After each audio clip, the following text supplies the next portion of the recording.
You'll meet people and colleagues, and you'll network with people from every country you can imagine, over 30 countries. You can learn things that you never thought about learning before. We all want to be relatively current with medical knowledge, not only knowledge in our narrow specialty areas, but across the disciplines. Well, Krakow is a very nice city, and you will discover a nice city that you were not aware of.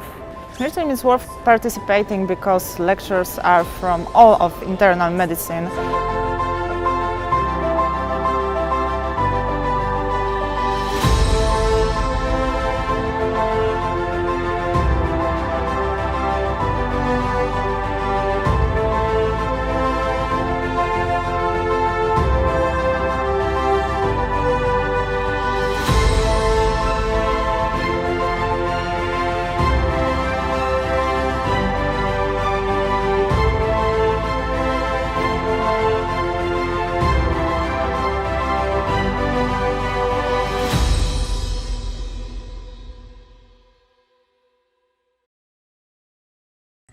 En este enorme evento que es para nosotros este precongreso de medicina interna, organizado desde la Sociedad Argentina de Medicina, tenemos oportunidad de un trabajo asociativo con nuestros colegas de Cracovia, del Instituto Polaco de Medicina Basada en Evidencia, con quienes hace unos años empezamos a participar en un hermoso evento de alta calidad que surge de la asociación entre el Instituto Polaco de Medicina Interna Basada en Evidencia junto a la Universidad de McMaster en Canadá. Ellos allí hacen un curso y hacen un curso anual con una intensidad y una calidad superlativa, y este año hemos tenido la oportunidad, gracias a nuestro trabajo asociativo con ellos, invitados a sus eventos como asociados. Tenemos junto con la Universidad McMaster, el Instituto Polaco de Medicina Interna Basada en la Evidencia y la editorial Medicina Práctica de Polonia, lanzar este primer curso MIRSIM. ¿Sí? MIRSIM quiere decir McMaster International Review Course in Internal Medicine, pero ahora en Latinoamérica, aquí en Buenos Aires. Es un emprendimiento que durante los próximos 4 días nuestra actividad va a estar centrada en conferencias dictadas por destacados profesionales que son los que son invitados a este MIRSIM en Cracovia, pero ahora aquí en Buenos Aires, donde los tenemos en formatos electrónicos, doblados al castellano en primera instancia, y para cada conferencia de los profesores extranjeros, a continuación, un clínico de nuestros equipos de la Sociedad Argentina de Medicina le toca hacer comentarios destacando los valores de las conferencias que nosotros vamos a asistir. Desde ya para nosotros es una enorme fiesta y es un enorme agradecimiento a todos los que hicieron posible esto, especialmente nuestros amigos de Cracovia, de la editorial Medicina Práctica, del Instituto Polaco y a su vez de la gente de McMaster. Desde ya, esta es una hermosa fiesta que vamos a tratar de aprovechar.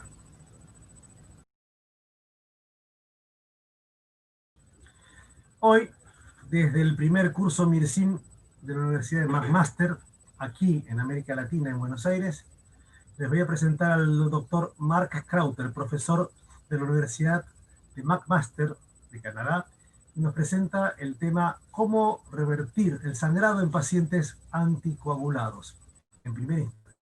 A continuación, el profesor Marcelo Silverman de Argentina le toca hacer el comentario sobre esta disertación.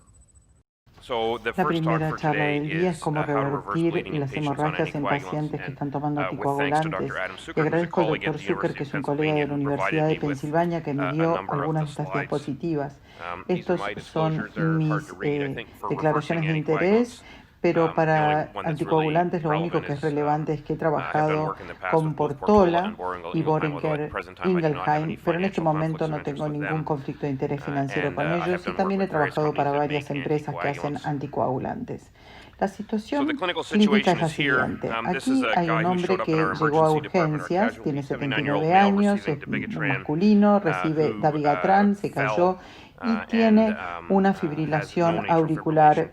Presentó con nueva hemiparesia y afasia, y como se ve aquí en la imagen,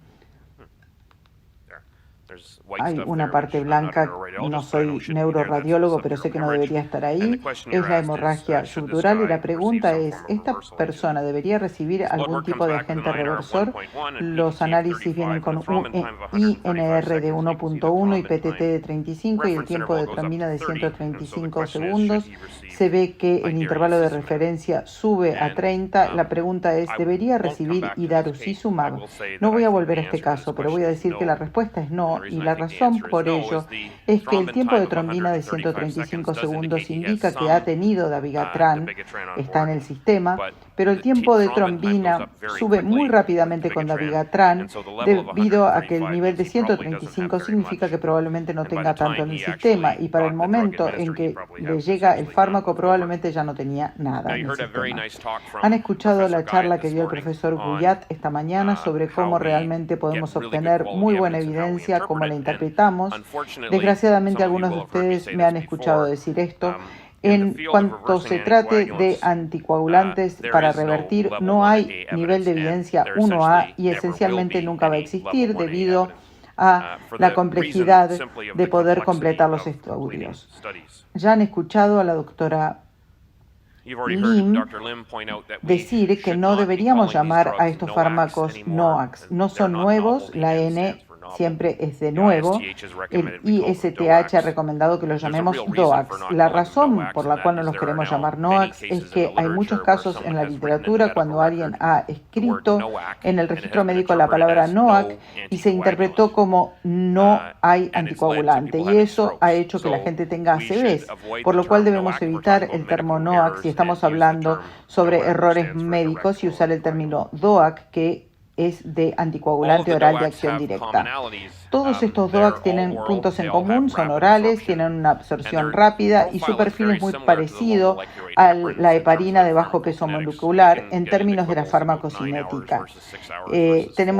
Podemos discutir si son 9 horas, 6 horas o 4 horas, pero comparado a otros anticoagulantes orales, especialmente la warfarina, tienen una vida media corta. No tienen ningún tipo de toxicidad inespecífica. Como dijo la doctora Lim, los anticoagulantes son las medicaciones que más se usan en el planeta. Hay decenas de millones de personas que toman anticoagulantes todos los días, y en especial con los DOACs no han habido ningún informe de toxicidad inespecífica. No hay leucemogénesis, no hay reacciones raras, y si hay reacciones alérgicas a los DOACs, casi siempre es debido al colorante que se usa en las píldoras y no al compuesto en sí mismo.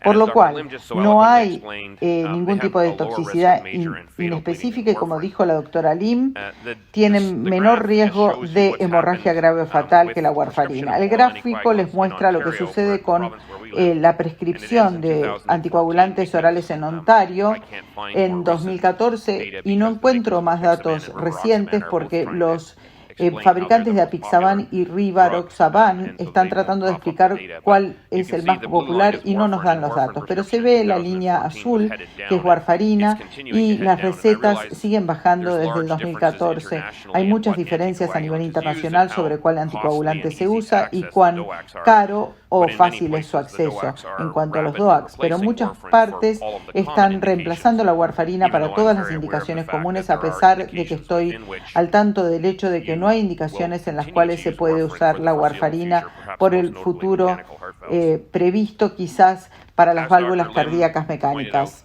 Como dijo la doctora Lim, hay mucha evidencia de una revisión sistemática de la cual ella fue autora principal, que el tipo de hemorragias que nos preocupa más en los pacientes que reciben anticoagulantes orales se reducen usando los DOACs. No importa cuál se use si uno hace un análisis sumativo. Cuando la gente me pregunta cómo tratar las hemorragias con un anticoagulante, la mejor forma de tratarla con un anticoagulante es evitar la hemorragia, y la mejor forma forma de evitarla es usar las medicaciones con el menor riesgo de hemorragia. De modo que comúnmente me llaman médicos que me dicen, esta persona está en el hospital y tuvieron una hemorragia. Digamos que tuvo una hemorragia del tracto gastrointestinal superior hace un mes y los pasamos de rivaroxaban a apixaban y luego los cambiamos a warfarina. No tiene sentido, porque la warfarina tiene el riesgo más alto de la peor clase de hemorragia. Si una persona tiene un alto riesgo de hemorragia, se puede discutir que hay que usar un DOAC. Además, una causa muy común de deposiciones hemorrágicas es el uso coincidente de aspirina y un DOAC o warfarina. La mayoría de los pacientes que están tomando warfarina y aspirina no necesitan la aspirina. No vamos a hablar de eso hoy en profundidad, pero quisiera recordarles que si ven a un paciente que está recibiendo un anticoagulante oral y cualquier tipo de agente antiplaquetario, lo más importante que se puede hacer para prevenir que esa persona no tenga una hemorragia es considerar si necesitan ambos fármacos y estar confiado en no dejar que siga tomando uno de los dos.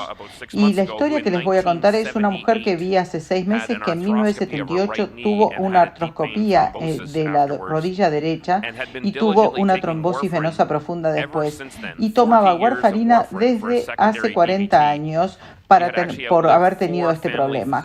Había sobrevivido a 4 médicos clínicos que se habían muerto recetándole mal la warfarina durante 4 décadas. A pesar de la falta de agentes reversores, como dijo la doctora Lim, la probabilidad de una hemorragia mortal es más baja con el DOAC que con el antagonista de la vitamina K. Y la mejor forma de tratar un sangrado es que no exista en primer lugar. Aquí hay un caso que tuvimos que inventar.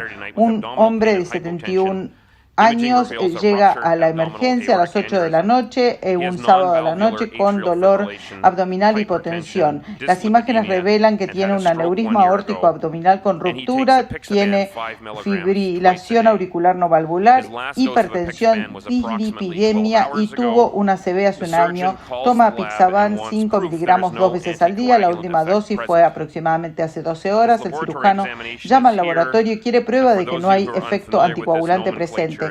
Los laboratorios, para los que no lo conocen, en esta nomenclatura es la forma de presentar la información. Voy a decir que su hemoglobina era de 10,2, el conteo de plaquetas 292, el PT es normal, como lo es el INR, el PTT es normal y el factor anti-10A es mucho. Sé que la mayoría de los laboratorios no lo tienen y en nuestro hospital tampoco se puede llegar urgentemente al resultado. Pero el resumen es que la pregunta es si esta persona tiene un efecto anticoagulante discernible y si debemos hacer algo para intervenir para reducir el riesgo de la hemorragia cuando vaya a la cirugía. Recuerden que el cirujano ha dicho que tiene que ir urgentemente. La cirugía vascular recomienda tener una reparación quirúrgica abierta. 2 horas es demasiado, no se puede esperar. ¿Y qué vamos a recomendar? El test de coagulación dio normal y esto indica, quizás ustedes pensarán que la persona no tiene efecto anticoagulante, pero por supuesto, si no lo saben, deberían saberlo, que la apixaban no tiene ningún efecto en los tests de coagulación que están disponibles. Si una persona está tomando apixaban, el tiempo de protrombina INR, el PTT y el tiempo de trombina son totalmente inútiles. O sea que uno no puede saber si esta persona tiene un efecto y la persona va a tener que ir al quirófano. La pregunta es, ¿qué estrategia debemos usar en esta situación? Si esta persona tiene un aneurisma y va a morir, tiene que ir a la cirugía y el cirujano debe saber que quizás tenga mayor riesgo de hemorragia. Vamos a hablar de las estrategias en un segundo. Los concentrados de complejo de protrombina se usan para tratar las hemorragias en pacientes que están tomando antiinhibidores y se puede considerar que esto esté disponible si esa persona sangra en exceso en el quirófano. Pero lo más probable es que como tomó el apixaban hace 12 horas no va a tener ninguna hemorragia anormal. Ahora vamos a hablar de las estrategias de reversión. En este momento, los DOACs 10A no tienen estrategias de reverso en Europa o en Canadá. Y darucizumab es un agente de reverso específico para el dabigatran.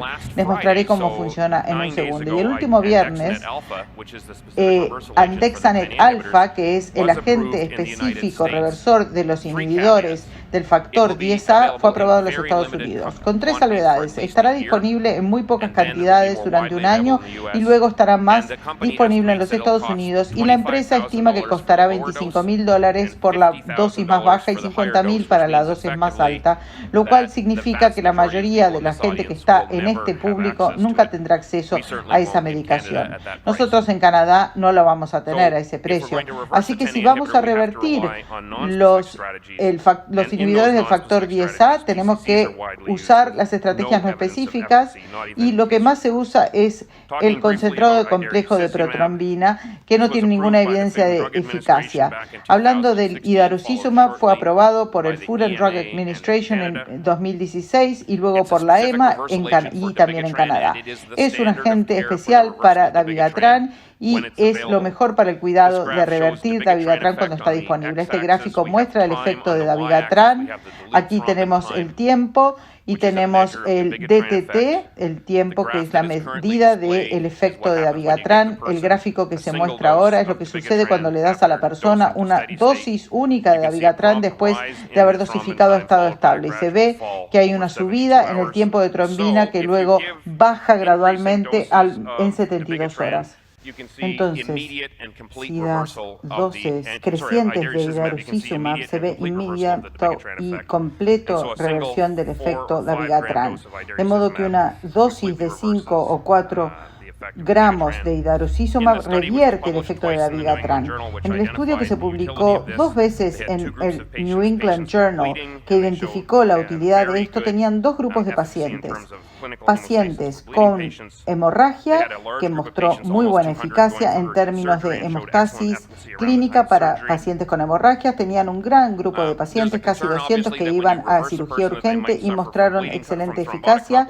Pero, sin embargo, hay una preocupación que cuando uno revierte una persona que tiene hemorragia puede tener complicaciones posttrombóticas. En el estudio, 35 eventos trombóticos ocurrieron en 31 pacientes de los casi 500 a los 90 días. Y lo más importante, no creo que nadie crea que el idarucizumab cause la hemorragia, pero lo que sí sucede es que casi 2/3 de los pacientes no habían tenido los anticoagulantes de nuevo. O sea que lo importante es entender que si uno revierte a un paciente, luego debe volver a darle anticoagulantes. De modo que si queremos ver las estrategias para poder revertir los factores 10A inhibidores y dabigatran en el 2018, ¿qué tipo de estrategias se pueden usar? Esto en realidad se toma de una publicación que estuvo en circulación, definitivamente siguiendo el modelo de GOBSAT del que han escuchado hablar, aunque en este momento deberíamos llamarlo GOBWOSAT, porque había mujeres y hombres en ese grupo. Les refiero a este documento, que creo que es la discusión más actualizada sobre lo que está publicado, y dice que el antídoto específico de dabigatran es idarucizumab, y para los otros hay que seguir estrategias no específicas. Como mencioné, Andexanet ha sido licenciado y aprobado en los Estados Unidos. Es un agente de reversión muy específico para los inhibidores del factor 10A. Si uno le da una dosis a una persona, tiene una caída lineal y luego da una dosis de Andexanet y tiene una caída muy agradable con un retorno al efecto a lo largo del tiempo. Y si da un bolo seguido de una infusión, tiene una inhibición persistente mientras que la infusión continúa. ¿Cómo hace la gente para poder tratar las hemorragias en el mundo real? Este es un estudio prospectivo publicado por Sam Schulman en julio de 2017 y muestra que las estrategias de reversión son un desastre. Esta fue una serie de casos prospectivos de hemorragias del mundo real.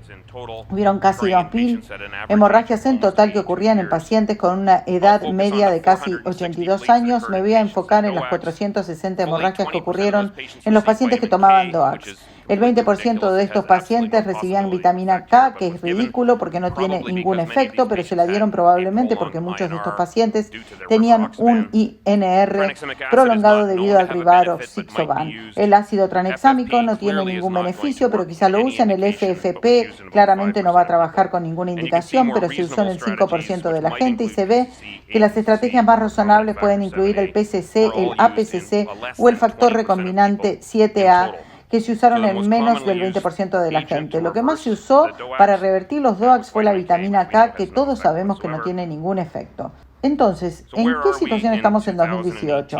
Para las hemorragias potencialmente mortales en un paciente que puede tener dabigatran en el sistema, si hay idarucizumab, en la mayoría de los países, no en todas partes, pero en la mayoría ya está disponible, es lo que hay que usar. El tiempo de trombina es un test útil porque si el tiempo de trombina es prolongado, se puede pensar que hay dabigatran en el sistema y en algunos centros hay que hacer un tiempo de trombina antes de poder usar idarucizumab. Para las pacientes que tienen una hemorragia potencialmente mortal, que tiene inhibidores 10A, no hay estándar. Los concentrados de complejo de protrombina se han usado sin evidencia de eficacia en los centros seleccionados de los Estados Unidos. Puede estar disponible en junio, pero solamente se le dará a gente que tiene un seguro de salud muy alto debido a su costo excesivo. El mensaje que para mí es lo más importante es que la mejor forma de tratar una hemorragia es prevenirla sacándole los anticoagulantes a los pacientes que los estén tomando. Tengo dos preguntas. ¿Cuál de los siguientes ha podido mejorar el resultado en pacientes con una hemorragia mayor tomando un inhibidor? Andexanet alfa no es la respuesta correcta, no mejora los resultados, no ha habido un trabajo randomizado y controlado. El PCC también está mal porque no ha habido ninguna pruebas. El ácido tranexámico también está mal porque no ha habido ningún tipo de pruebas ni evidencias. De los tres es el que más posibilidades tiene de funcionar, pero no es muy poderoso. La respuesta, por lo tanto, es ninguno de los anteriores. Y para la segunda pregunta, ¿con qué se ve mayormente las hemorragias mortales? ¿Con rivaroxaban, apixaban, dabigatran, warfarina o con estos tres?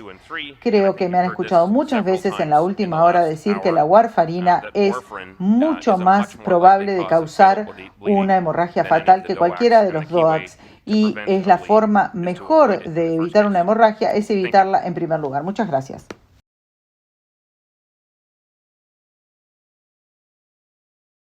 Vamos a comenzar entonces a comentar la conferencia del Dr. Mark Howder para ver qué nos deja el tema de tener que revertir pacientes que están anticoagulados con los que llaman DOACs, o sea, anticoagulantes directos, y él pide que no llamemos NOACs, porque no son nuevos anticoagulantes, sino que en realidad son anticoagulantes directos, para no generar confusión en la nomenclatura.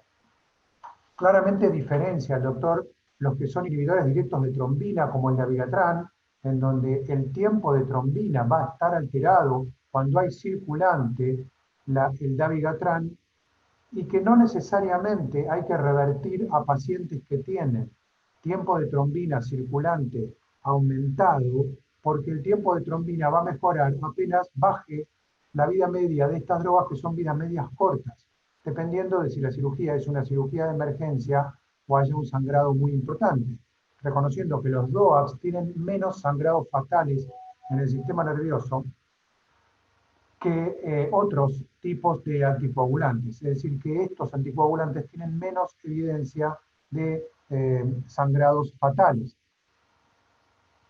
De los otros anticoagulantes que son inhibidores del factor 10, conocidos como los xabanes, rivaroxaban, apixaban, edoxaban, lo más importante es saber que no hay ningún tipo de evidencia 1A para revertir ningún tipo de anticoagulante de los llamados DOACs, pero si bien el dabigatran tiene una cierta evidencia para el uso del idarucizumab, no es lo habitual que se requiera este tipo de reversión, y que este tipo de reversión solo sirve para el dabigatran, porque los xabanes requieren del factor anti-10, que es el que está circulante cuando uno está usando un inhibidor directo de 10.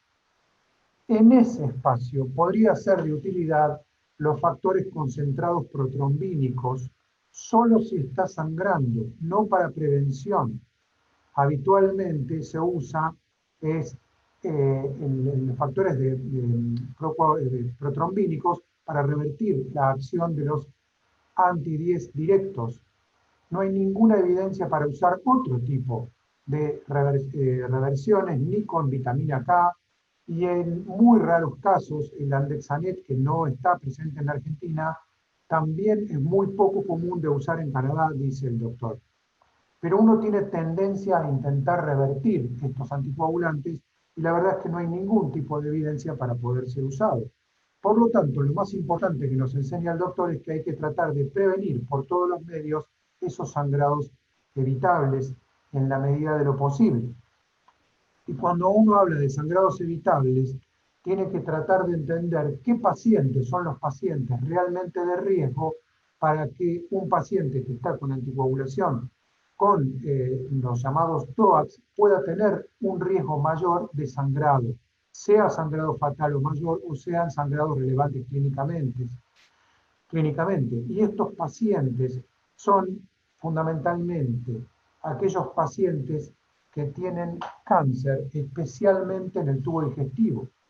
En ese lugar pareciera que la apixaban es algo superior en cuanto a la baja cantidad de eventos de sangrado comparado con los otros DOACs, pero en sí, cuando analicen toda la población con cáncer que está avanzando y que hay una revisión nueva en Blood 2020 sobre DOACs en pacientes con cáncer, si bien no hay una diferencia en cuanto a tasa de recurrencia contra heparina de bajo peso molecular, y tampoco hay una evidencia mayor de sangrados no relevantes o de sangrados mayores, pareciera que cada vez más los pacientes con cáncer van a usar estos tipos de DOACs, pero hay que tener mucho cuidado, especialmente en los pacientes con cáncer gastrointestinal, donde tanto el estudio con el Oxaban, que es el Ocusai, o el Rivaroxaban, que es el Select-D, o los dos estudios con apixaban, que es el Adam-BTE o el Caravaggio, han demostrado que los pacientes con cáncer gastrointestinal tienen mayor tasa de sangrados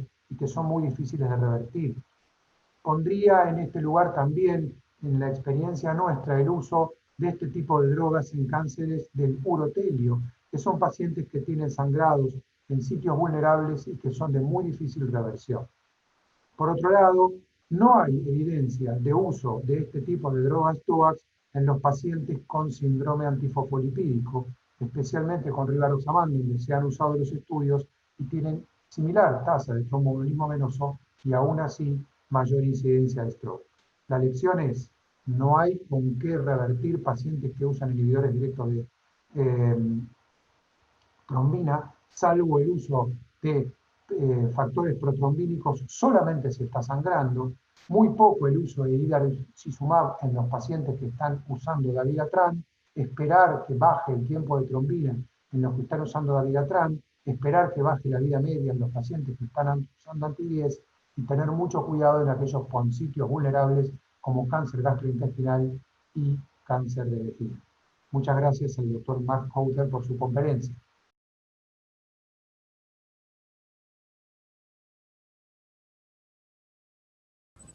Desde el primer curso MIRSIM en Latinoamérica, organizado por la Universidad de McMaster, aquí en Latinoamérica, en Buenos Aires, hoy me toca presentarles al profesor Christian de Jacob, del Servicio de Reumatología de la Universidad Médica de Graz, en Austria.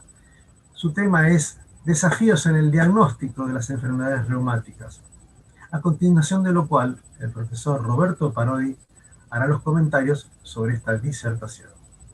Muchas gracias por la presentación y quisiera agradecer a los organizadores por haberme invitado. En realidad, no solamente es el título de mi charla, los desafíos del diagnóstico, sino también fue un desafío preparar esta charla porque hay tantos retos en el diagnóstico de enfermedades reumáticas que podría hablar durante varias horas para poder cubrir todo el tema. Entonces, lo que me pareció que sería útil para ustedes como generalista o internista general es concentrarme en dos situaciones muy comunes que quizás aparezcan en su práctica clínica. De modo que estas son mis declaraciones de conflictos de interés y quisiera comenzar con la situación muy común de dolor crónico en las manos. Esto es muy común y el paciente viene con dolor en sus manos y uno tiene que hacer un diagnóstico diferencial. Quisiera presentarles el ejemplo de un paciente que es un hombre de 50 años que tiene dolor articular recurrente durante varios años y ahora se queja porque en las últimas semanas tiene dolor constante en las manos. Y es aquí la fotografía de sus manos. Se ve aquí un engrosamiento en esta zona y también probablemente en esta zona, y también esta es la zona donde tiene el mayor dolor. La pregunta para ustedes, por lo tanto, es: ¿qué es lo que opinan? ¿Cuáles son, vamos a decirlo de otra forma, cuál es el diagnóstico diferencial menos probable en este caso? Tenemos varias opciones y ahora les voy a pedir a los técnicos que hagan esto. Tenemos por ahora la encuesta, de modo que ¿cuál es el diagnóstico diferencial menos probable en este caso? Osteoartritis, artritis reumatoide, artritis psoriática, arteritis de células gigantes, hemocromatosis, artropatía relacionada o artritis por cristales. Ok, me parece que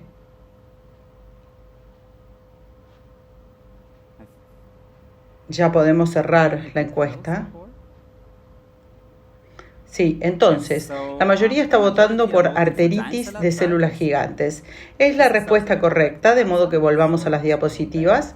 A pesar de que la arteritis de célula gigante puede tener una manifestación periférica, uno puede tener artritis y arteritis de célula gigante. Y las otras posibilidades que se listan acá son más probables en esta situación, especialmente las enfermedades más comunes en esta edad, en esta situación, sería la osteoartritis y la artritis reumatoide.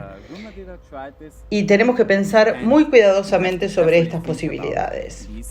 De modo que, ¿cómo enfocamos a este paciente? Ya sabemos, hemos visto la fotografía, sabemos que este paciente tiene dolor en las manos y ahora tenemos que hacer un diagnóstico diferencial. Desde la historia podemos ver varias cosas, hacer las preguntas: ¿qué, cuándo, durante cuánto tiempo y cuántas articulaciones están involucradas?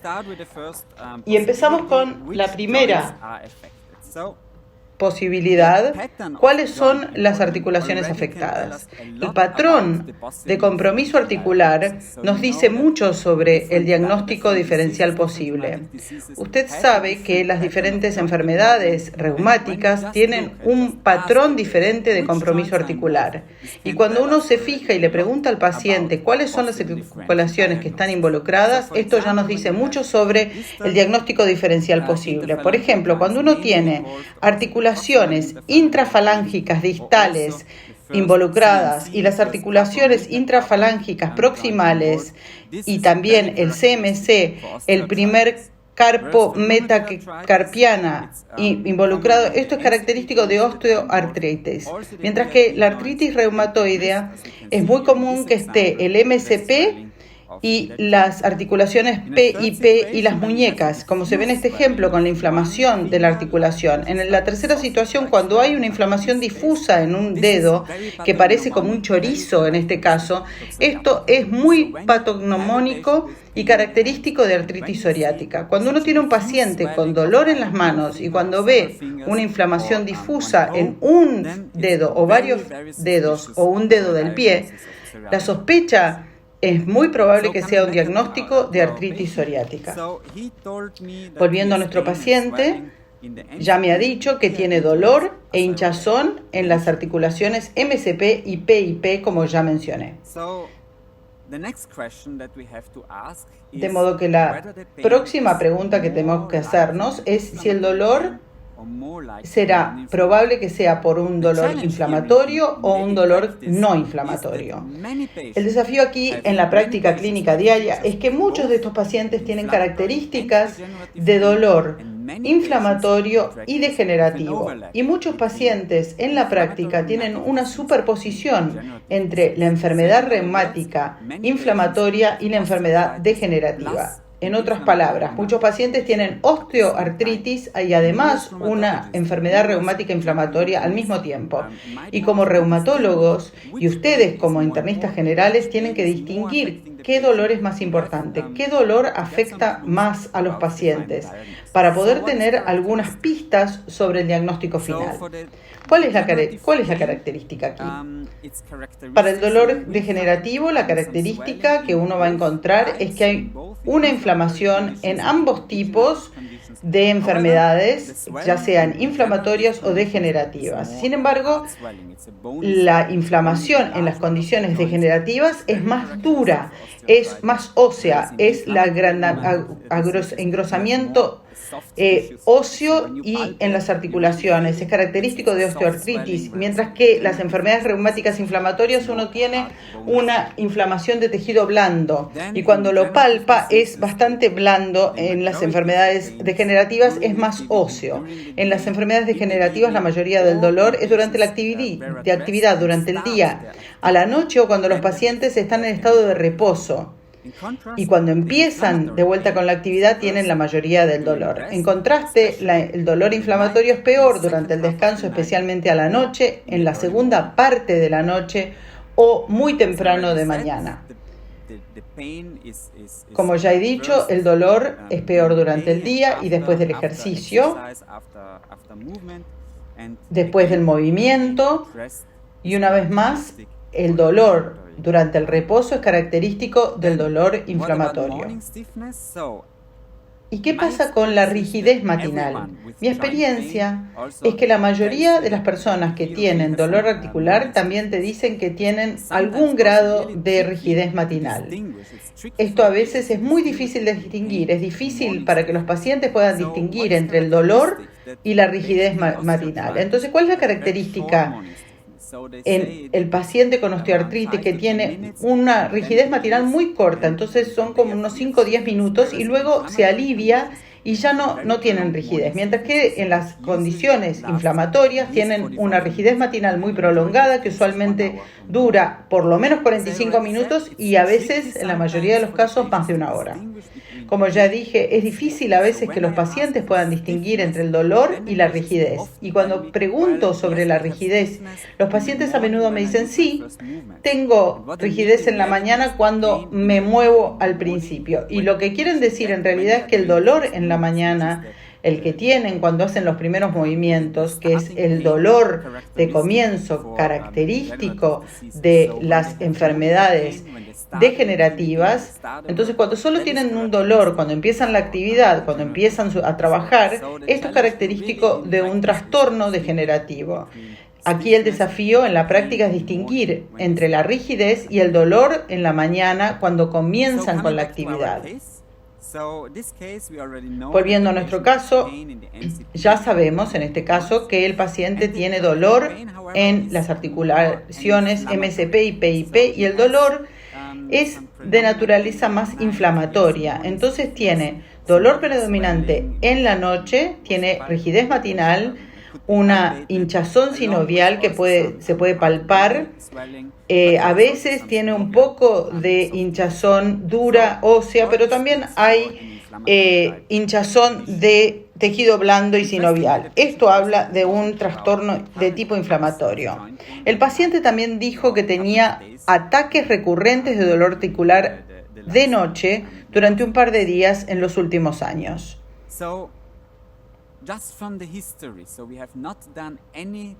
A juzgar de su historia, no hemos hecho ningún examen técnico todavía, pero ya sabemos varias cosas. Sabemos que este paciente ha tenido afectadas las articulaciones MSP y PIP, lo cual nos indica una condición reumática inflamatoria. Tiene dolor inflamatorio que también indica una enfermedad reumática inflamatoria. La próxima pregunta que vamos a hacer es, ¿hace cuánto que tiene este dolor? ¿Por qué es importante esto? Porque si tenemos un dolor agudo y una inflamación aguda que solamente dura unos días, unas semanas, este tipo de dolor o este tipo de artritis muy a menudo es autolimitante. De modo que uno tiene comúnmente la situación que después de una infección o después de cualquier otro episodio agudo, los pacientes pueden tener un ataque de artritis aguda que es autolimitante después de un par de días o unas par de semanas. Sin embargo, cuando el dolor y la inflamación, especialmente la inflamación, dura más tiempo, es muy probable que persista, y este es uno de los criterios para poder clasificar la artritis reumatoide. El dolor ha estado durando por lo menos 6 semanas, y la tercera situación es cuando el dolor tiene ataques recurrentes de dolor agudo que es autolimitante, y esto es muy característico de la artritis por cristales. Las artropatías de cristal, cuando tienen ataques muy agudos donde el paciente tiene un dolor masivo, y la artritis aguda que dura con todas las características del dolor inflamatorio, que dura un par de días y luego es autolimitante. Sin embargo, puede progresar a veces, puede progresar de una enfermedad que es recurrente y autolimitante a una enfermedad que continúa, crónica, como veremos en nuestro paciente. Este paciente, en resumen, tiene todas las características de un dolor inflamatorio junto con algunos cambios óseos que indican cambios degenerativos también. Ha tenido ataques recurrentes previamente de dolor articular de noche durante un par de días, que era autolimitante, y esto es muy indicativo de haber tenido artropatía o artritis por cristales. ¿Qué es lo que vamos a hacer? Ahora tenemos una historia básica y un examen clínico. Lo que vamos a hacer es buscar otras señales. Tenemos que explorar el paciente. Tenemos que ver y buscar otras señales.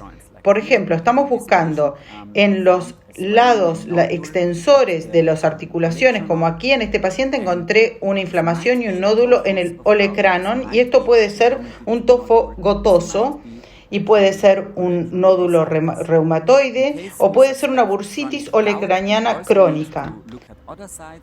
En caso de sospechar gota crónica, también tenemos que ver otros lugares. Tenemos que fijarnos en las orejas, porque en las orejas a veces podemos encontrar tofos y estos nos pueden ayudar. Incluso si está muy lejano de las articulaciones, esto nos puede ayudar a hacer un diagnóstico diferencial. Una vez que hemos hecho eso, podemos hacer algunos test de laboratorio. Deberíamos incluir, cuando hay la sospecha de una inflamación crónica en las manos, hay que incluir al menos el BES y el PCR. Y también queremos hacer el anti-CCP anticuerpos del factor reumatoideo. Cuando sospechamos gota, tenemos que hacer, por supuesto, el testeo del ácido úrico. Y como en el diagnóstico diferencial, también tenemos la hemacromatosis, que puede ser que necesitemos ver el análisis de hierro y de ferritina. Para hemacromatosis, que en comparación a otros trastornos es bastante infrecuente, pero puede ocurrir, el hallazgo característico es una afección, una artritis de la segunda y tercera articulación metacarpofalángica, y el paciente tiene una cosa más difusa. Todas las articulaciones MCP están afectadas, pero hacemos los resultados del laboratorio y tener hierro y ferritina normal, que está un poquito elevada. Esto excluye el diagnóstico diferencial de hemacromatosis. Como ya dije, sospechamos gota en este paciente. ¿Por qué?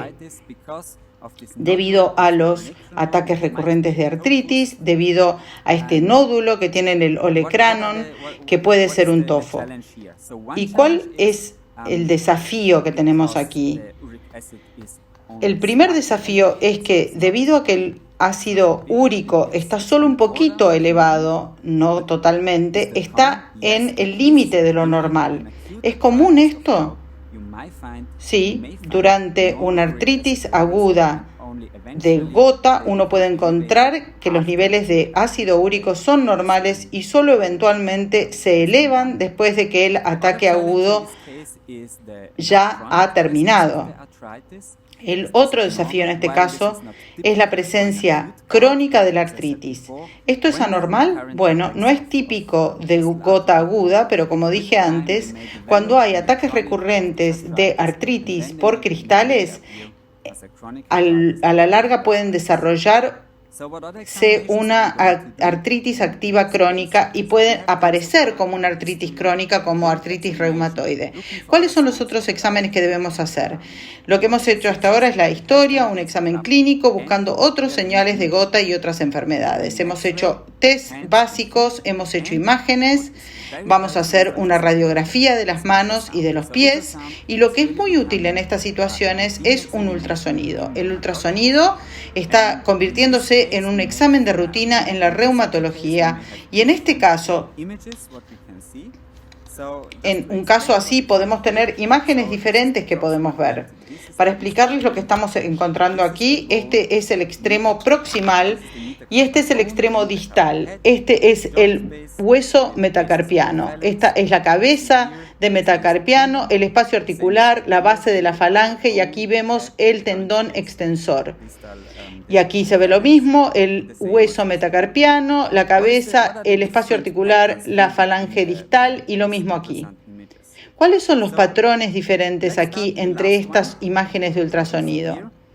Vamos a comenzar por la última. Lo que se ve aquí es como un escalón en el contorno óseo que se llama el contorno, un defecto de contorno de escalón, y es característico de la osteoartritis. Y aquí vemos el tendón extensor, toda el área acá, el área sinovial, la membrana sinovial, y vemos acá un engrosamiento leve. Desgraciadamente no tenemos la imagen de un dedo normal para compararlo, pero tenemos un engrosamiento leve y vemos hipervascularización. Aquí se ve un Doppler con energía y solo vemos unos pocos puntos de hipervascularización, y esto indica una osteoartritis activada. Esta es una imagen de artritis reumatoide. Podemos ver acá el tendón extensor y el área sinovial. Y aquí lo que vemos es la inflamación de la membrana sinovial, hipervascularización, una hipervascularización real, importante y alta de esta área, y esto es una imagen característica de artritis reumatoide con sinovitis activa. La superior vemos una inflamación del área sinovial. Cuando la comparamos, esto y esto es mucho más engrosado aquí en esta área, y el cambio hiperecogénico es típico de sinovitis. Vemos hipervascularización con el Doppler con energía. Sin embargo, tenemos otro hallazgo importante, y esto también estaba presente en nuestro paciente cuando nos fijamos en esta área y vemos dos líneas blancas que están ausentes en las otras. Esta es la cabeza de metacarpiano, la línea negra acá es el cartílago y no hay otra línea en esta área. Sin embargo, tenemos acá una segunda línea, y esta es la deposición de los cristales en el cartílago, y esto es muy, muy característico. Esto es patognomónico de gota.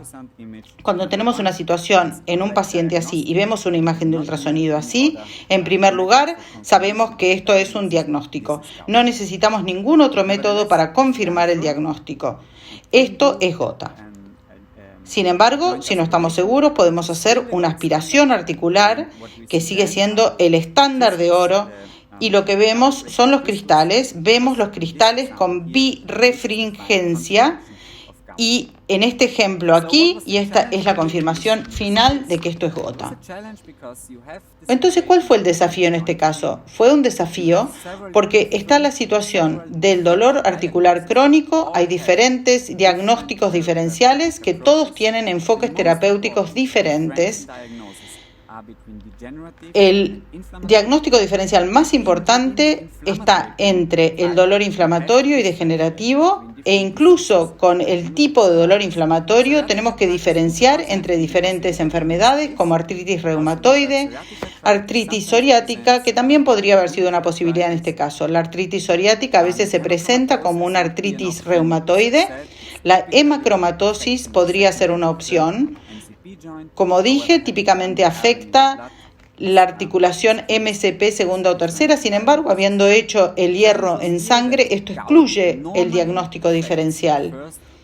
El desafío aquí fue que la gota normalmente afecta la primera articulación metatarsofalángica, y también puede afectar a las articulaciones más grandes. Sin embargo, puede ser un diagnóstico diferencial del dolor crónico de las manos y en este caso el paciente tenía ataques agudos en el pasado y luego progresó, cambió de apariencia de una enfermedad recidivante a una enfermedad activa y crónica.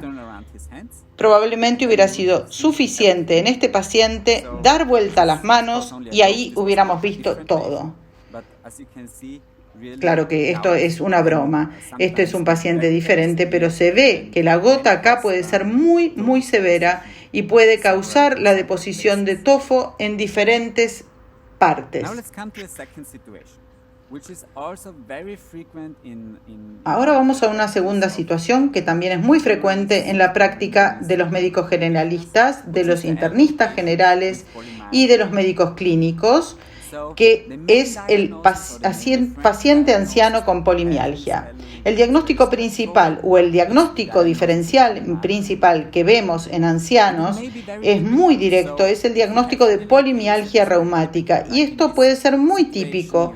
Si uno tiene un caso que es muy típico, como en esta situación, hay una mujer de 76 años que tiene un nuevo síntoma de dolor de hombro bilateral con una progresión rápida, duración de 6 semanas, tiene dolor máxico a la mañana, de modo que se ven las características del dolor inflamatorio, tiene rigidez prolongada, y acá hay que aplicar las características del dolor inflamatorio, y tiene el dolor durante la noche y a la mañana temprano, con una rigidez matinal prolongada. En el examen tenemos dolor cuando comprimimos los músculos de la extremidad superior y tenemos elevación reducida de esta extremidad, y cuando hacemos laboratorio los resultados de BS y PCR son elevados. Aquí están las características clínicas más los resultados de laboratorio nos inclinan hacia la polimialgia reumática. Entonces a este paciente se le dan esteroides con 50 miligramos de esteroides y vemos una buena respuesta en un par de días o quizás en un par de semanas, y esto confirman el diagnóstico de polimialgia reumática. Sin embargo, desgraciadamente, estos casos tan característicos que hemos visto aquí no siempre están presentes, y yo hasta me atrevería a decir que no son tan comunes como se espera o como uno esperaría ver. Le daré otro ejemplo. Aquí tenemos una mujer de 60 años que recibió un diagnóstico de polimialgia reumática. Sin embargo, tuvo resistencia a los esteroides, no respondió. Los síntomas eran dolor de hombros y un BS aumentado, y principalmente se trató por el médico clínico y él pensó que era polimialgia reumática. Sin embargo, los síntomas no se resolvieron y el BS estaba aumentado. De modo que se han hecho varias investigaciones, incluyendo el FDG-PET. Y ahora tengo la segunda pregunta. ¿Cuál es el diagnóstico diferencial menos probable en este caso con una polimialgia reumática típica? Quizás podamos cambiar. Son enfermedades degenerativas, artritis reumatoidea, arteritis de células gigantes, artritis por cristales, neoplasia o infecciones.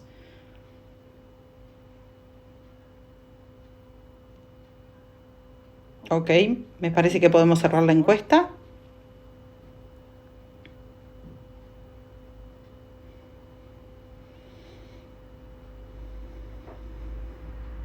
Volvamos a las diapositivas. Creo que en este caso el diagnóstico menos probable son las enfermedades degenerativas debido a los marcadores inflamatorios aumentados. Sin embargo, tenemos que pensar sobre otros diagnósticos, especialmente cuando los síntomas no son típicos y cuando los pacientes no responden a los esteroides. ¿Qué se ha hecho en este caso? Se ha hecho un PET y hubo el foco en la región cervical. Había un ganglio linfático que no parecía sospechoso, sin embargo, fue extirpado y se tomó una histología y microbiología, y el diagnóstico de tuberculosis fue el que surgió. Al paciente se lo trató y mejoró después del tratamiento de la tuberculosis. La pregunta entonces aquí ¿es algo excepcional esto, o como dije antes, tenemos que considerar los diagnósticos diferenciales más frecuentemente en el PMR? Desgraciadamente, esto ha sido estudiado durante 20 años con 94 pacientes con polimialgia reumática en un centro de expertos que se hizo el seguimiento y el resultado fue que el diagnóstico tuvo que ser modificado en un tercio de esos pacientes y el diagnóstico diferencial más común era la aparición precoz de artritis reumatoide. El punto aquí es que la polimialgia reumática puede superponerse con otras enfermedades. Es como un síndrome, puede estar aislado, puede ser idiopático, sin embargo, comúnmente se superpone con la arteritis de células gigantes, que es una continuación entre la polimialgia reumática y la arteritis de células gigantes. Sin embargo, con la artritis reumatoide en el anciano se puede presentar y puede tener un inicio polimiálgico y en los pacientes, en muchos, el diagnóstico se debe cambiar a la artritis reumatoide. También las artropatías de cristal, especialmente la condrocalcinosis, a veces se puede presentar como polimialgia reumática y eso es un desafío en la práctica clínica. Lo que se hace a menudo en la práctica clínica es hacer una prueba con esteroides. Entonces, nuestros pacientes se presentan con dolor en la región del hombro, tienen algunos marcadores inflamatorios aumentados y se hace una prueba con esteroides y si el paciente responde se hace el diagnóstico de PMR. Sin embargo, ¿cuál es el problema con eso? Un problema grande es que cuando uno da dosis que son lo suficientemente altas, todo responde. Incluso una polimialgia reumática asociada con una infección o una neoplasia asociada con polimialgia, si uno da dosis que son lo suficientemente altas, todo mejora. Si uno hace algunos exámenes después, la interpretación se dificulta muchísimo. Una vez que el paciente está tomando esteroides, la interpretación de todas las pruebas y de todos los análisis de sangre, el ultrasonido, etcétera, puede resultar muy, muy difícil. Otra cosa importante que hay que saber es que no todos los pacientes responden inmediatamente a dosis de esteroides de bajas a moderadas. Entonces, lo que hemos visto aquí en un estudio de seguimiento prospectivo es que a veces puede tomar hasta 4 semanas que los pacientes respondan y el resto, el 20% de los pacientes, no responderán bien a bajas dosis de esteroides. Algunos de estos pacientes eventualmente pueden ser diagnosticados con otras enfermedades como arteritis de célula gigante, pero sin embargo hay algunos pacientes que tienen PMR idiopática, polimialgia reumática, con una PMR primaria que no responden adecuadamente a las bajas dosis de esteroides. Mi recomendación para la clínica práctica, por lo tanto, es que cuando hay un paciente anciano con polimialgia y uno sospecha un diagnóstico de polimialgia reumática, hay que hacer lo siguiente. Primero, en el examen clínico y la historia, hay que ver que sean característicos del diagnóstico. ¿Es un dolor de hombro bilateral nuevo o es distinto? ¿Es un dolor inflamatorio? ¿Los pacientes tienen rigidez matinal prolongada? ¿Se puede excluir algún otro diagnóstico evidente?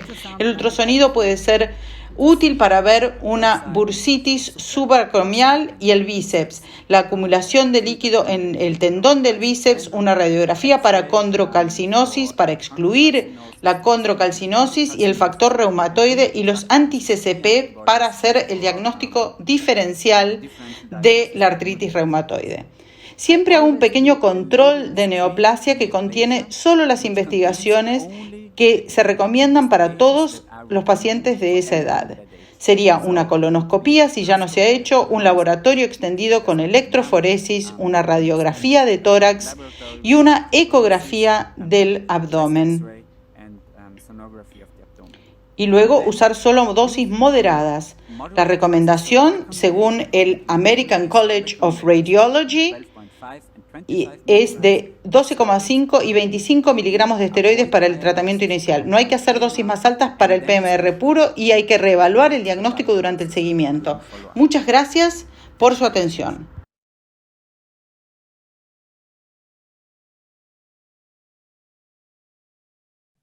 Quisiera compartir con ustedes unos breves comentarios acerca de la conferencia del profesor Christian de Jacob de la Universidad de Graz, Austria, titulada Desafíos en el diagnóstico de enfermedades reumáticas crónicas inmunomediadas.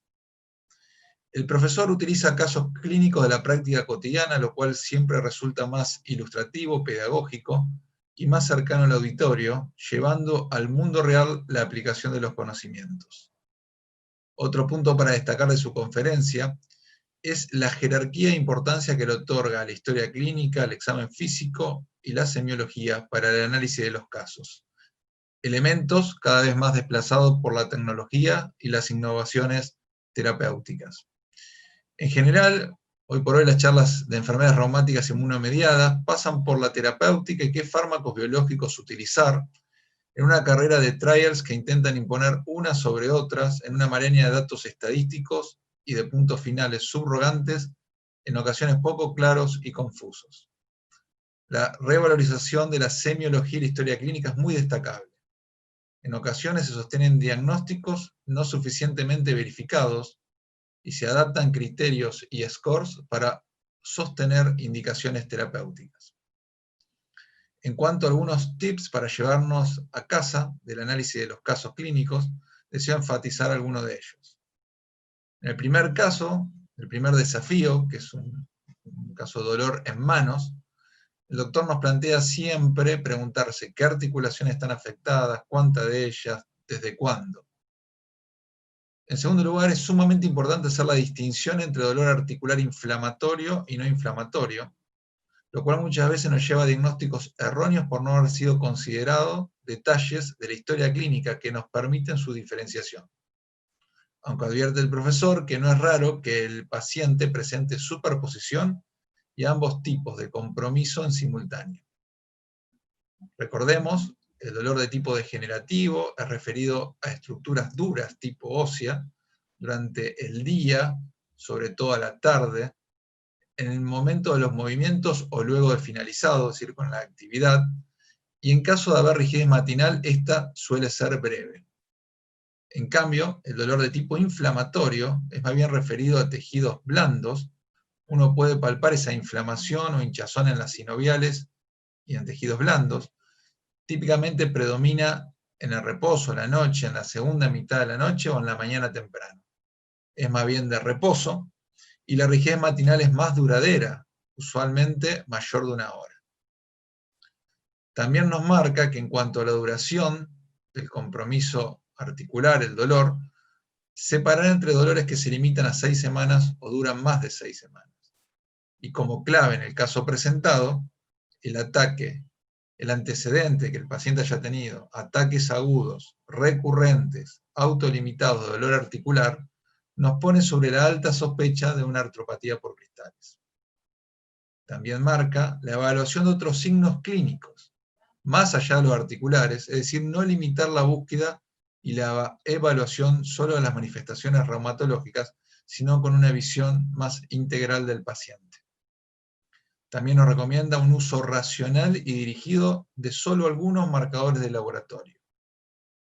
Destaca la utilidad de la ultrasonografía, modalidad Power Doppler, en compromiso articular y visualización de la sinovial y de la hipervascularización, que puede servir para el diagnóstico diferencial entre osteoartritis, artritis reumatoidea y gota.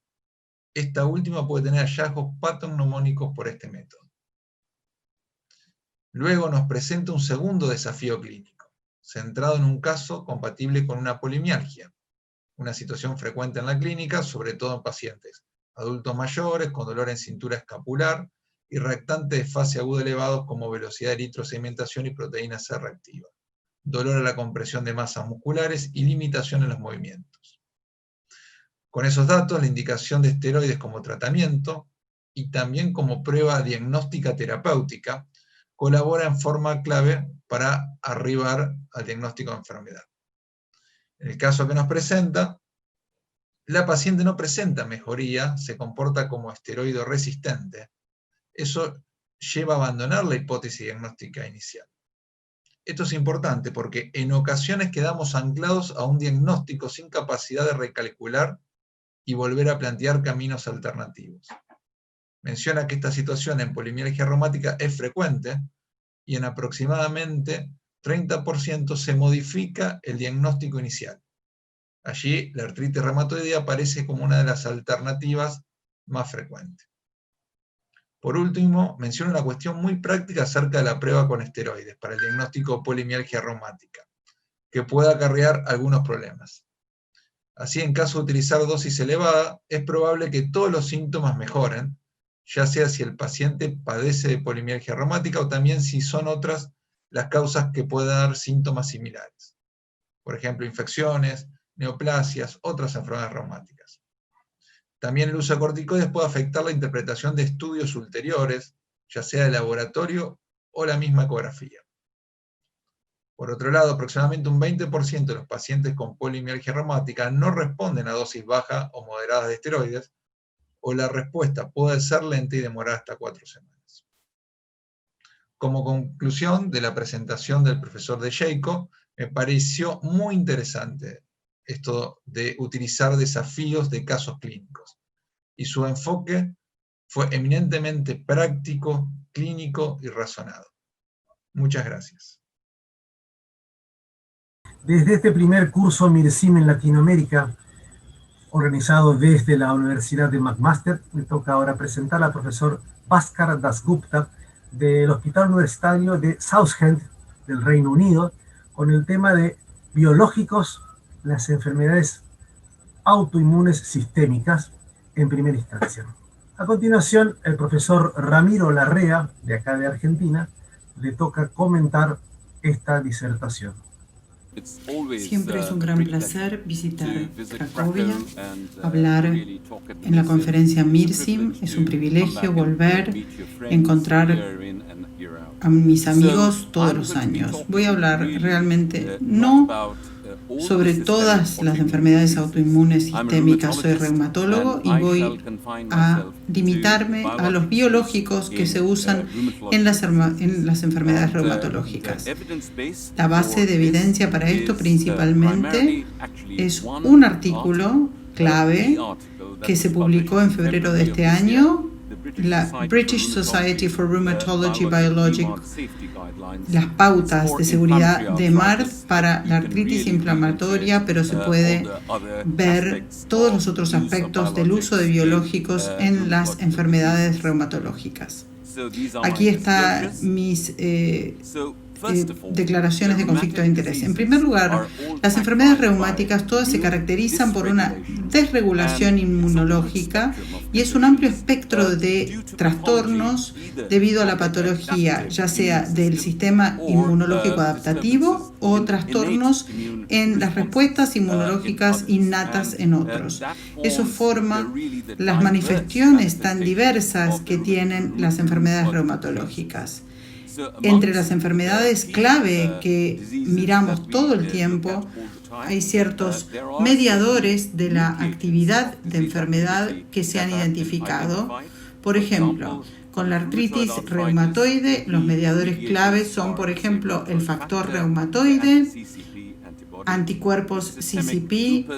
Con el lupus sistémico está ANA, anti-dsDNA, anti-CM, con el síndrome Sjögren, anti-RO, anti-LA, esclerosis sistémica, con el anti-SCL70, anticuerpos anticentrómeros, polimiositis, dermatomiositis. Hemos tenido una demostración elegante de todos los distintos anticuerpos que caracterizan los diferentes tipos de enfermedades musculares inflamatorias, y el anti-Jo1 es una de las características realmente características de los síndromes antisintetasa. En las enfermedades de tejido conectivo mixtas tenemos anti-UINRNP y, por supuesto, en la vasculitis ANCA están los ANCAs, el C-ANCA, el P-ANCA caracterizado y el anti-BR3 y NPO.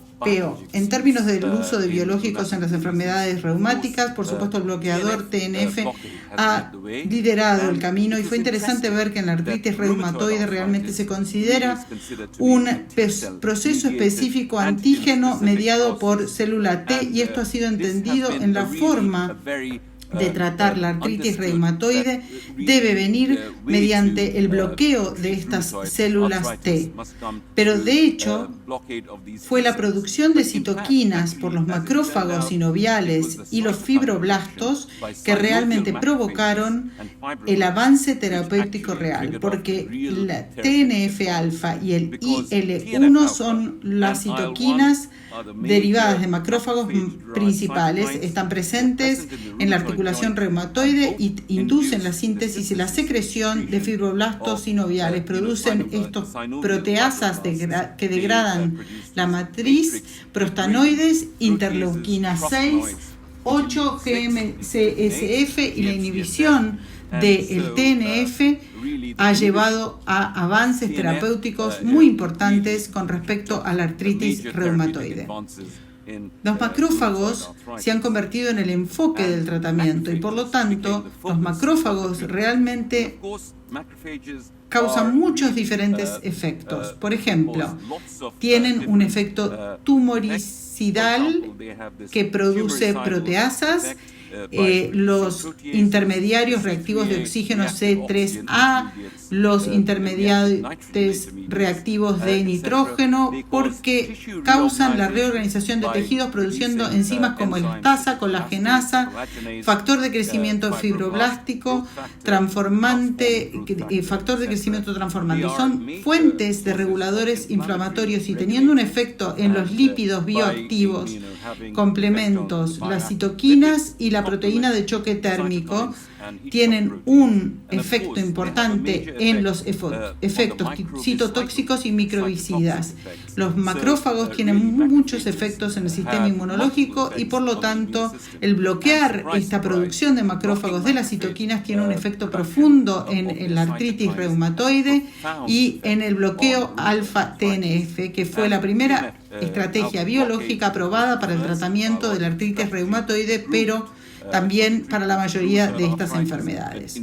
Una estrategia central de la focalización en la terapia antiinflamatoria se entretejió con respecto a este avance particular. El segundo avance principal que tenemos fue el desarrollo de las anticitoquinas como terapia y el bloqueo de interleuquina 6 fue el segundo avance que al bloquear el receptor IL-6 fue un gran progreso en la artritis reumatoide y lo que hizo no solamente mostrar un efecto en las características articulares de la artritis reumatoide, sino que atenuó las características sistémicas, la respuesta de fase aguda y la sinovitis también.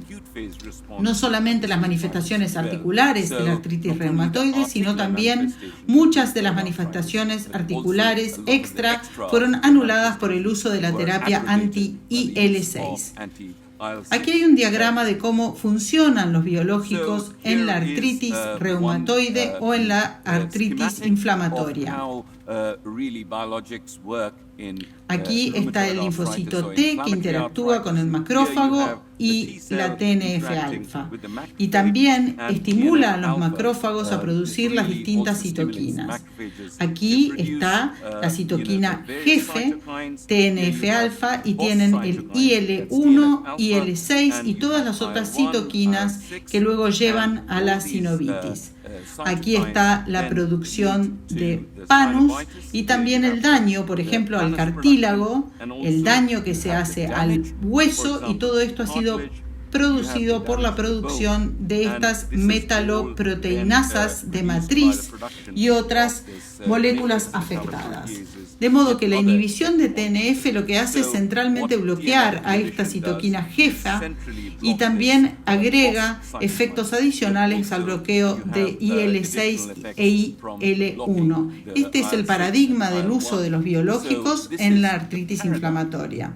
Podemos formar una especie de diagrama de cómo las distintas enfermedades reumatológicas son tratadas.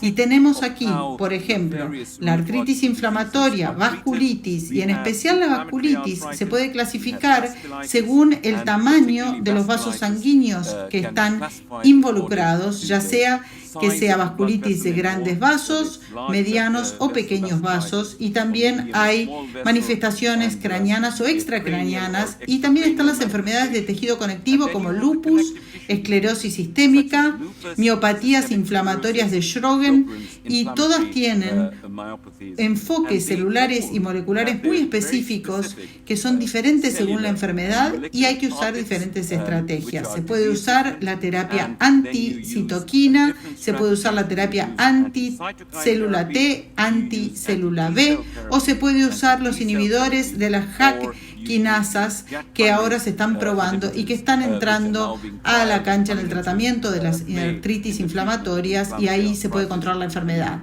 Esencialmente hay un espectro enorme de distintas enfermedades reumatológicas que tienen diferentes blancos de células moleculares y se inhiben con el uso de la terapia de anticitoquinas, de anticélulas T, de anticélulas C, o con los inhibidores de las JAK quinasas para controlar la enfermedad. De modo que un prerequisito de las terapias biológicas es la siguiente. Las terapias biológicas las llamaba Paul Ehrlich una serie de búsqueda de solución mágica, y es exactamente lo que son. Son una terapia específica con un blanco y utilizan el perfil único de citoquina de las enfermedades, los tipos de células específicas que causan las enfermedades y los procesos patogénicos moleculares, y reflejan la superposición patofisiológica y también la diversidad de todas las enfermedades diferentes.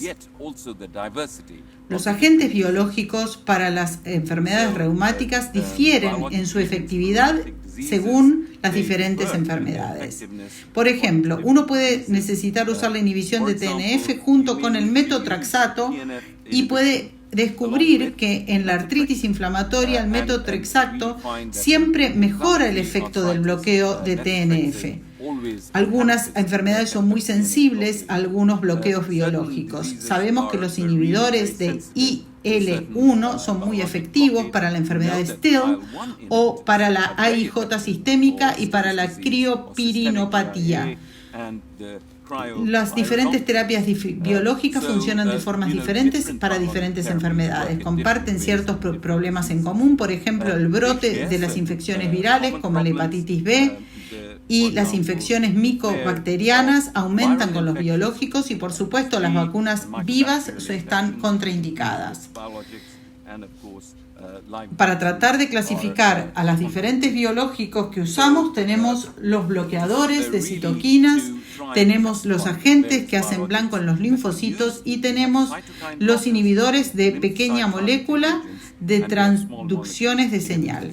Y aquí está el amplio espectro de los biológicos y cómo los usamos en la reumatología. Tenemos, por ejemplo, en reumatoide la cantidad más amplia. Tenemos infliximab, etanercept, adalimumab, colimumab, certolizumab, abatacept, rituximab, tocilizumab, satralizumab, sarilumab y también anakinra, y tenemos una serie de agentes similares que usamos en la artritis psoriática y en la espondilitis anquilosante.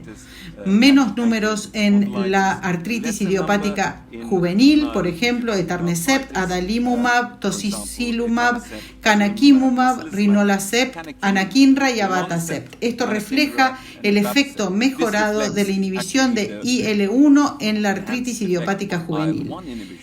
Tristemente, en el lupus tenemos un solo biológico que está licenciado y aprobado, y es belimumab, y vamos a hablar de eso un rato más tarde. Estamos muy entusiasmados sobre los avances recientes en la arteritis de célula gigante, en la vasculitis de grandes vasos, donde el tocilizumab ahora ha sido aprobado y licenciado y se está usando en el tratamiento de distintas formas de GCA y por supuesto en GPA, y que es la vasculitis asociada a la ANCA, y sabemos que el rituximab, desde la prueba de RAVE y otros tipos de pruebas, ha sido licenciado y aprobado y es muy efectivo en el tratamiento de la vasculitis asociada a ANCA.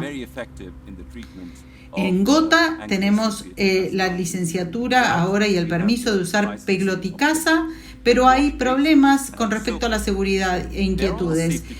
Biológicos son algo a veces peligroso y tenemos que tener mucho cuidado sobre su uso porque hay ciertas inquietudes con respecto a su seguridad. Por ejemplo, la morbidez cardiovascular y la mortalidad cardiovascular, tenemos que tener mucho cuidado sobre el uso en la insuficiencia cardíaca congestiva de clase 1 a 4 hiperlipidemia parece ser una característica de tocilizumab, quizás sea una característica del hecho de que tocilizumab inhibe la inflamación tan bien que los lípidos suben. También las anormalidades hepáticas en las citopenias puede tener este tipo de problemas con los biológicos, a pesar de que la neutropenia con tocilizumab es de muy corta duración y es reversible.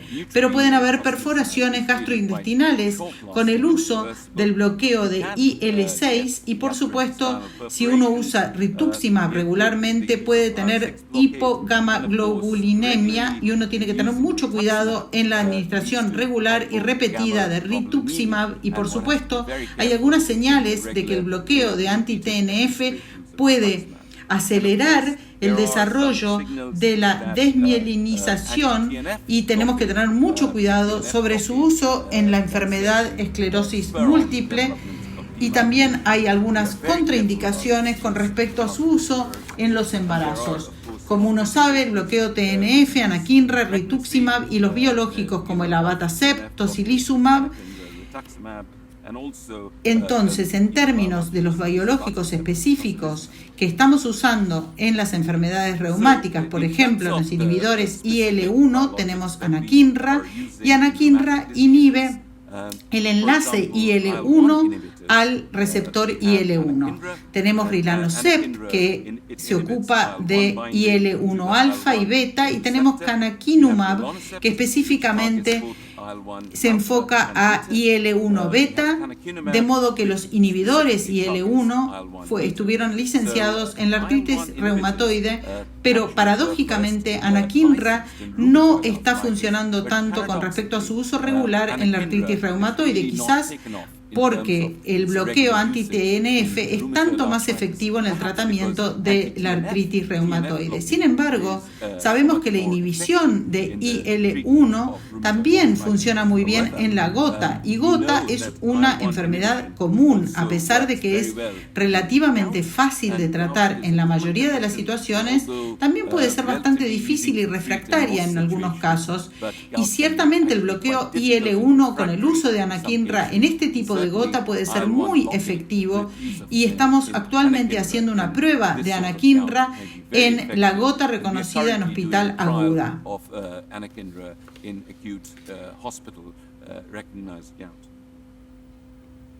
Ahora pasamos a los inhibidores de IL-6 y son, en especial, tocilizumab, que enlaza soluble y también a nivel de unido a la membrana de los receptores IL-6 y reduce los efectos proinflamatorios de IL-6. Y por supuesto tenemos la alegría de otro inhibidor IL-6 que es sarilumab, que también ha sido licenciado y aprobado para reumatoide. Ambos han sido aprobados para artritis reumatoide y se enlaza a los receptores IL-6 solubles y unidos a la membrana e inhibe la señalización mediada por IL-6 mediante estos receptores. La alegría es que la aprobación de tocilizumab para la arteritis de célula gigante, esto fue por el estudio GIACTA, con 250 pacientes con arteritis de célula gigante, con enfermedad nueva y también recurrente, y los pacientes iban en 4 brazos, 2 de ellos eran de tocilizumab semanal y también cada 15 días combinado con una disminución de prednisona en 6 meses, y los otros 2 eran una disminución de prednisona en 6 meses y a 12 meses, y los resultados fueron dramáticos realmente. Del 53 al 56% de los pacientes tuvieron una remisión libre de esteroides con tocilizumab a los 12 meses, y vimos que los brazos de tocilizumab también tenían muchos menos rebrotes, de modo que una remisión sin brotes mucho más alta en los brazos de tocilizumab, y esto llevó a una carga de esteroides muy significativamente reducida. Y como sabemos, el problema grande que hay con la arteritis de células gigantes es los efectos secundarios del esteroide y los efectos severos que vemos. Tocilizumab ha sido aprobada y realmente en el Reino Unido ha sido aprobada por NICE para el uso de tocilizumab en enfermedad refractaria recurrente. Esto es muy interesante. Sarilumab también está siendo estudiada con respecto a la arteritis de células gigantes, porque la arteritis de células gigantes parece ser impulsada por el IL-6 y estamos muy contentos de tomar parte en los estudios de sarilumab, no solamente en GCA, sino también en la enfermedad que el profesor de Jaco mencionó, PMR, porque el PMR sufre de este uso indiscriminado, el sobreuso de esteroides, y los pacientes no tienen un diagnóstico apropiado y sufren muchos efectos colaterales del uso de esteroides, de modo que el PMR también está siendo estudiado en el estudio de sarilumab. En las terapias enfocadas a las células B son muy importantes y rituximab es el prototipo. Es un anticuerpo que enlaza a la proteína CD20 de la superficie de la célula y activa la citotoxicidad celular dependencia anticuerpo y complementa la citotoxicidad mediada, y eso lleva a la apoptosis de las células positivas CD20. Otra terapia enfocada a la célula B, y esto realmente se ocupa de los factores activantes, y es belimumab, que es un anticuerpo monoclonal humanizado que inhibe el factor activante de la célula B. Se le llama estimulador del linfocito B o BLIYS, y esto causa la apoptosis de la célula B cuando BAFF está bloqueado. Este es un diagrama de la patogénesis del lupus. No quiero explicarles todo, quiero que se concentren en el interés que tiene que ver con el bloqueo de célula B, y rituximab ha sido sujeto a 2 pruebas en lupus. Son 2 estudios llamados Lunar y Explorer. Quizás sea un problema con los resultados y cómo se tratan en lupus, quizás debido a la falta de una selección apropiada de pacientes, o quizás porque las pruebas no fueron lo suficientemente largas. Ni Lunar ni Explorer, o sea que ni el lupus renal ni el lupus no renal en sus pruebas con rituximab mostraron un beneficio significativo de rituximab, por lo cual, desgraciadamente, aunque sabemos que el rituximab funciona muy bien en lupus, no podemos tenerlo aprobado para LES, a pesar de que en el Reino Unido las cosas como el registro BILAC han estimulado su uso en LES, pero todos los otros anticuerpos monoclonales también se han estudiado con respecto al lupus, ocrelizumab, oftatumumab, etc., y ninguno ha tenido un beneficio significativo, por lo cual no han sido aprobados. De hecho, la droga que sí consiguió su licencia es belimumab, y hemos hablado sobre cómo uno puede bloquear BAFF y BLyS, y entonces usamos belimumab en el lupus refractario, porque se enlaza a la proteína BLyS, y esto lleva a una activación menor de la célula B, la maduración y la formación de anticuerpos, y BLyS 52, y en las pruebas de BLyS 76 se ha mostrado una eficacia en mejorar el control de la enfermedad y reducir los brotes, la unión de ADN y normalizar el complemento, y tiene muy pocos efectos colaterales, y ha sido licenciado para el lupus no renal, a pesar de que también es muy efectivo en el lupus renal y se puede usar por infusión intravenosa o por inyecciones subcutáneas semanales. De las terapias enfocadas a la célula T, por supuesto la primera es abatacept, que básicamente causa un bloqueo coestimulatorio y es una proteína de fusión recombinante humana que consta de la porción extracelular de la molécula COL-CTLA4 que se fusiona a este fragmento FC de IgG1 y se enlaza básicamente a todo el proceso de activación de células T, que esencialmente uno tiene la célula dendrítica que presenta el antígeno a la célula T, y al linfocito T que reconoce el antígeno se activa, pero luego tiene que haber un segundo paso, la ayuda coestimulatoria, y ese es el punto que se ve bloqueado por el abatacept, porque se une al CD80 y al CD86 en estas células dendríticas presentadoras de antígenos e interfiere con la activación óptima de célula T y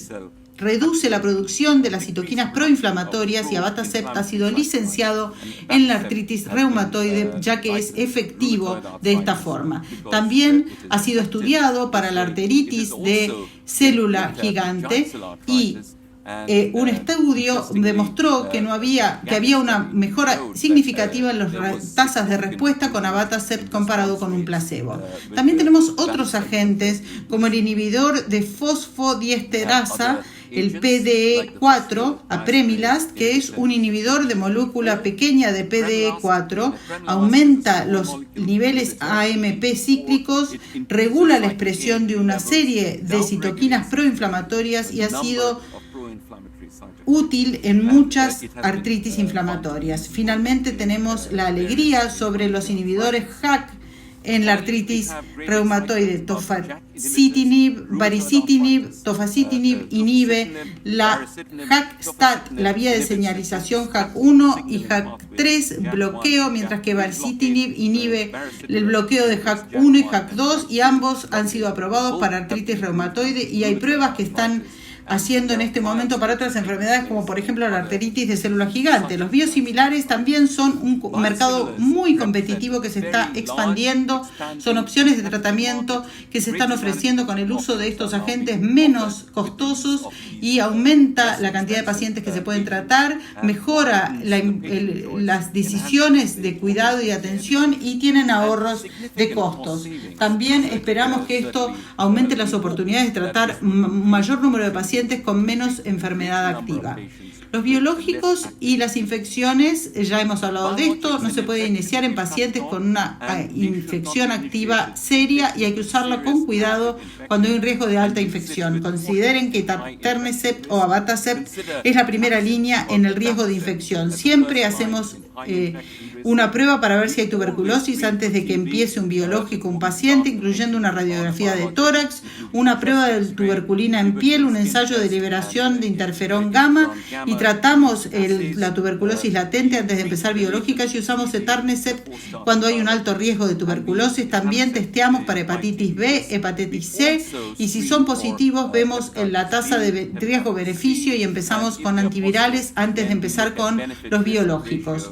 Y si hay alguien que es VIH positivo, consultamos con el experto en HIV, en VIH y miramos la relación riesgo-beneficio para empezar la terapia si la carga viral es indetectable y el conteo de CD4 es bueno y la terapia retroviral ya ha comenzado. En cuanto a vacunas, bueno, claro que las vacunas atenuadas vivas son contraindicadas. La vacuna del HPV se puede dar si es requerida, pero la inmunización de hepatitis B debe ser considerada para los pacientes a riesgo y los pacientes que tienen más de 50 años, particularmente si les recetamos inhibidores JAK, JAK quinasa, debemos considerar la vacuna contra el varicela zoster si no hay ninguna contraindicación al respecto. Biológicos y malignidades. Todavía no tenemos una buena señal de que la malignidad sea avanzada por los biológicos, a pesar de que tenemos una exposición de 52.000 años de pacientes. En algunos de los registros, en ARTIS, el sueco, por ejemplo, ha habido una asociación con el cáncer de cervix, la asociación de registro DAMBIO danesa con el cáncer de colon. El riesgo de linfoma se aumenta en la artritis reumatoide por sí misma, pero no se ve aumentado por el anti-TNF. No hay señales de seguridad con no TNF. Los cánceres de piel puede ser que sean activados un poco más por el uso de anti-TNF. Y por supuesto no usamos anti-TNF en los psoriáticos que han sido usados con Solaren y con el tratamiento de VA, y tenemos que tener cuidado de usar biológicos en condiciones premalignas, en afecciones premalignas. Hay una advertencia, por ejemplo, en la situación de la enfermedad pulmonar intersticial que se puede usar, pero hay que usarlo con cuidado, y el rituximab y el abatacept son los preferidos. En uveitis sabemos que el etanercept ha sido incriminado con uveitis. La desmielinización ha sido notada con el anti-TNF y puede ocurrir una diverticulitis, especialmente puede causar perforaciones en el tratamiento con tocilizumab y puede activar una diverticulitis. El rumbo futuro, y esta es mi última diapositiva, básicamente queremos tener tratamientos noveles para la identificación y tratamientos, y potencialmente podemos tener blancos de tratamiento temprano comunes que pueden usar más de una enfermedad reumática, y esa es la esperanza, y hay un mercado biosimilar en expansión y esperamos tratar a más pacientes, y claro, ahora que podemos tratar mejor las comorbilidades, el límite de edad para el tratamiento de biológicos en las enfermedades reumáticas está aumentando. Las comorbilidades están siendo mejor controladas, y yo quisiera ahora reconocer y agradecer la ayuda de mi colega en el desarrollo de esta presentación. Se los agradezco mucho.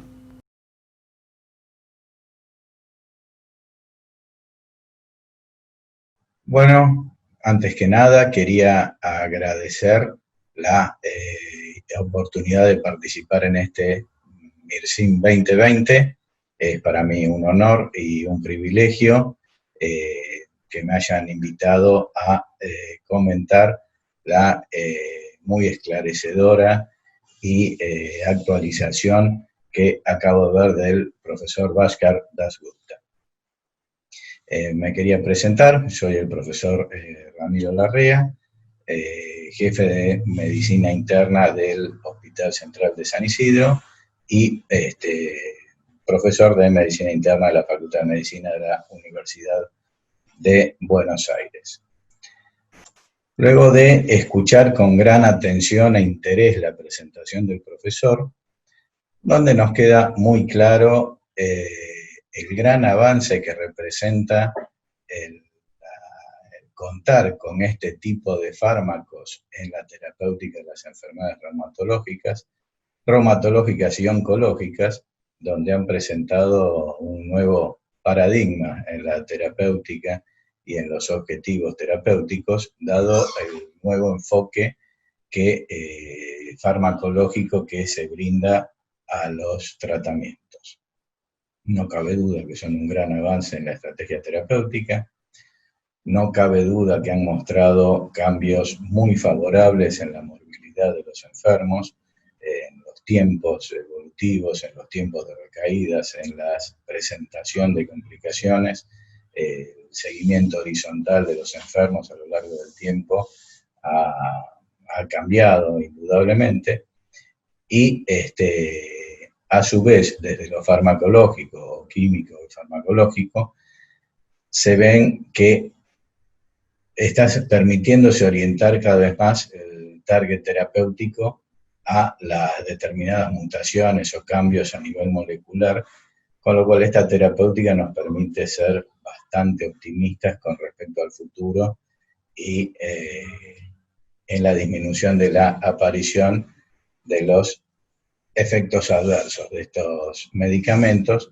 que es el punto que quiero detenerme y para conversar un poco a propósito de estos cuadros que se presentan.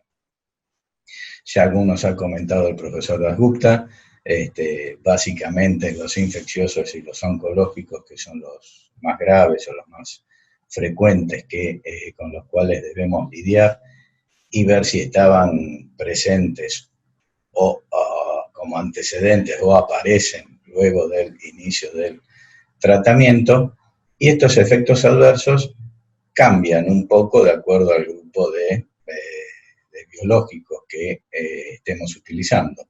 Son distintos los inhibidores del factor de necrosis tumoral a los efectos adversos de los inhibidores de las interleuquinas, o también presenta diferencia con otro tipo que son inhibidores de células B o T. Cada grupo tiene su grupo particular o sus complicaciones particulares. Pero estos efectos adversos pueden ser de diversa índole en la utilización de los medicamentos biológicos. Dados los mecanismos de acción que presentan, pueden presentar trastornos de nivel a nivel metabólico en la fisiopatología de otro tipo de enfermedades. Por ejemplo, aparecen los trastornos metabólicos, dislipemias, o tiroiditis, cuadros de hipotiroidismo, tiroiditis de Hashimoto se puede presentar, cuadros digestivos no solo la hepatotoxicidad que ya mencionó el doctor Dasgupta, sino también cambios a nivel trastornos digestivos, colitis inflamatorias, que a veces pueden ser bastante